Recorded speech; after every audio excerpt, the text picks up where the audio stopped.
When the topic of disciplining children comes up, attention naturally focuses on eliminating unwanted behavior and use of punishment as a means to achieve that. The various behavior change tools we've been discussing can readily eliminate unwanted behavior, and that gives many more options and more effective options than punishment. Yet punishment is in widespread use in many different forms and is the first option often selected to change behavior. This is true both at home and at school. In separate lessons, I've talked about punishment basics and timeout from reinforcement. In the basics, I mentioned that any type of punishment, whether it's verbal reprimands, loss of privileges, timeout, spanking, and so on, has two noteworthy characteristics.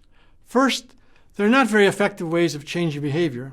And second, they often have negative side effects, such as emotional reactions on the part of the child, escaping and avoiding the people and situations associated with punishment, and aggression toward the parent and teacher and others.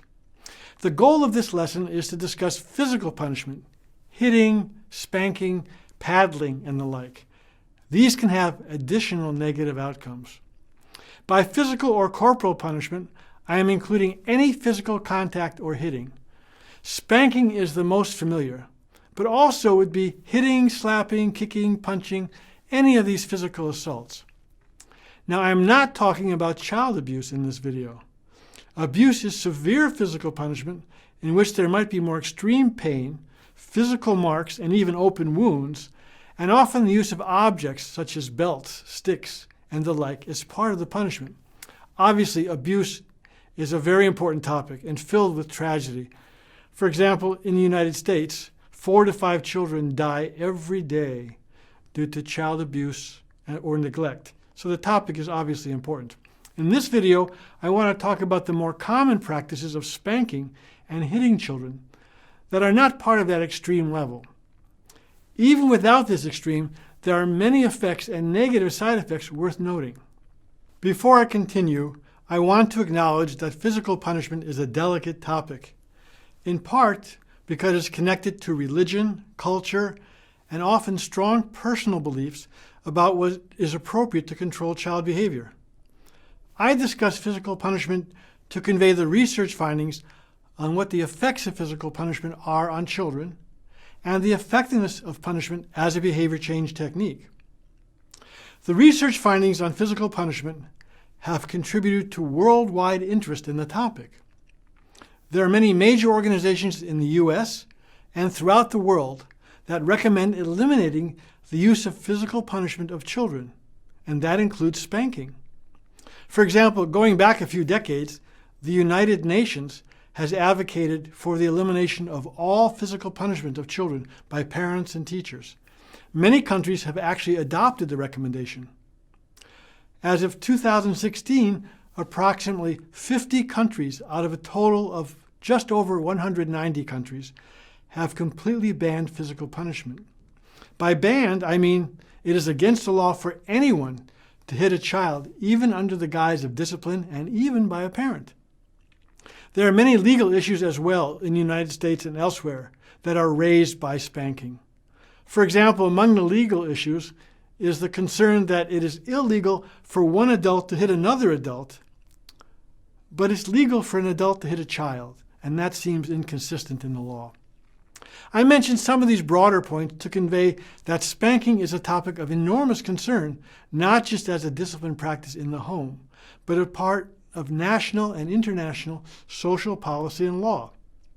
My goal today is much more focused, to convey research on spanking and its effects, and hopefully to provide information that will be useful.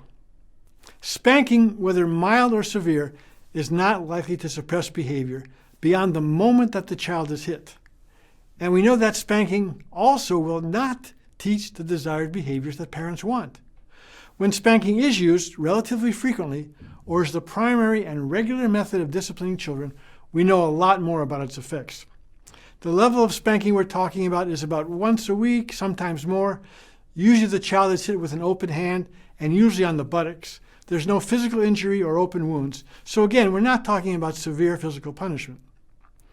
Children who receive a moderate to a more severe amount of spanking are much more likely to show many undesirable outcomes.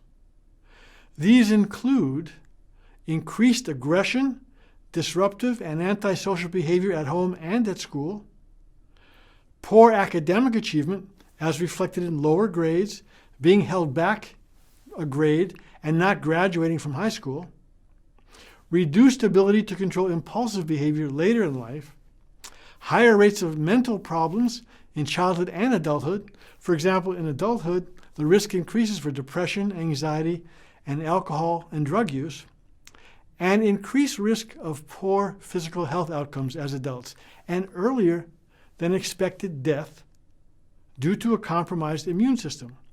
Perhaps the most surprising of findings to me are the impact of spanking on physical health. Adults who have been regularly spanked in their youth are more likely to die at a younger age and more likely to die from heart disease, cancer, and chronic respiratory disease than those who were spanked infrequently or not spanked at all when they were growing up. The reason for these physical health consequences are not completely understood, but the continued stress of harsh punishment looks like it can change the immune system of the child in permanent ways. So lifelong, the individual is much more susceptible to various diseases. As with anything, the negative outcomes do not apply to everyone, and we do not know how to predict who will be affected at this time. But since the benefits of spanking in changing behavior have not been evident, and the undesirable effects have been repeatedly shown, corporal punishment is not advocated as a punishment technique. Let me take a second to consider an irony of the use of spanking. From surveys, parents say that the two most common reasons they use physical punishment is for aggression and non-compliance in their children. The irony is that spanking is actually likely to increase aggressive behavior in the child and will have little or no effect on compliance overall.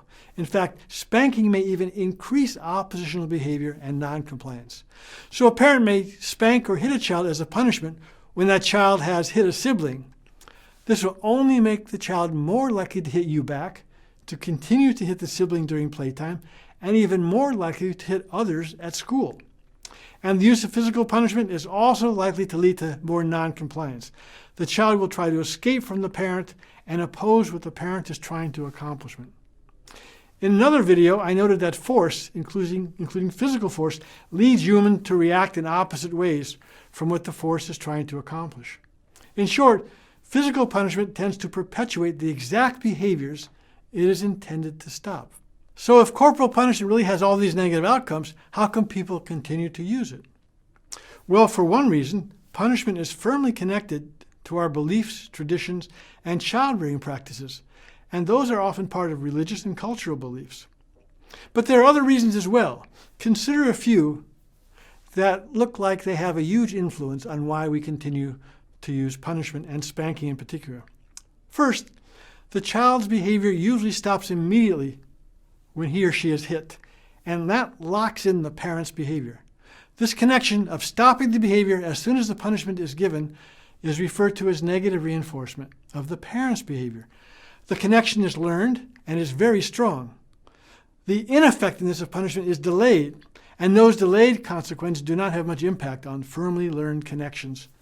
The whole sequence has been referred to as the punishment trap because the connection of parent punishment and immediately stopping the behavior of the child traps the parent in continuing to punish. Second, we have learned that aggressive actions, either doing them or watching them, can activate reward centers in the brain. That means that being aggressive, whether toward a child or another person, can have some biological reward value, and that can help maintain spanking. Third, corporal punishment is used in the schools in the United States, and this is recognized as a legitimate way of dealing with children outside the home. For example, in the U.S., over 900 children are hit by their teachers every day in the public schools. Because hitting with a wooden paddle is the most common form of hitting in the schools, perhaps it's no surprise that each year 10 to 20,000 students require medical attention. In short, leaving aside parental use, hitting children is still recognized as a legitimate form of punishment. Interestingly, 31 states in the United States have banned punishment in public schools, but hitting is actively used in the remaining states. And the effectiveness of physical punishment at school is no different from that punishment at home. It is not an effective strategy for changing behavior, especially for developing positive behaviors that parents and teachers want. In this video, I have tried to summarize what might be the most useful things to know about spanking. Here are the main findings. As with any punishment, spanking is likely to stop the behavior at the moment it is administered. However, that's short term. In the next several days and weeks, spanking does not seem to reduce the negative behavior for which the child is punished. In fact, if one is hitting a child for aggression and non-compliance, the punishment is likely to make these behaviors worse. But the effects of spanking can be much broader, and these effects are negative. In the long term, children who are frequently hit and or spanked have much higher rates of physical and mental health problems when they grow up. They are much more likely to use and abuse drugs and alcohol, to have more run-ins with the law, to have more problems in keeping jobs and in maintaining relationships. A parent might ask, well, if I stop corporal punishment, will the behavior just get worse? It looks as if the opposite is true, even on a large scale. For example, when corporal punishment is banned in a country, child aggressive and antisocial behavior actually decline over the next several years. From a behavior change standpoint, there is no need to spank. And if punishment is used in the home, we know how to make that effective in eliminating behaviors. Two tools are used that I have discussed in separate lessons. First, provide positive reinforcement for positive opposites. To be effective, this part ought to be the main emphasis to develop the behaviors we want. By emphasis, I mean that the positive behavior needs to be praised and attended to much more often than the number of times that punishment is used for the negative behavior. So if one made the child go to timeout 3 times a day or a week for some misbehavior, the frequency of attention and praise for the positive opposite should be much more frequent, at least 2 or 3 times that number. That can really be effective in eliminating the behavior and achieving enduring changes. Second, the punishment ought to be mild and brief. A short timeout or loss of privilege will achieve any benefits of the punishment. More severe and intense does not increase the effectiveness. To change behavior, corporal punishment has not shown any advantage over mild punishment. And milder punishments are less likely to have enduring mental and physical health consequences that are associated with frequent hitting. A separate video on developing positive opposites and another on timeout will be helpful. These are powerful tools to eliminate unwanted behaviors and to develop positive pro-social behaviors in place of those unwanted behaviors. The overall goal is to help you with challenges in the home, to make you even more effective as a parent, and to develop habits in your child that will be enduring. Other videos also add tools and practices at home toward these goals.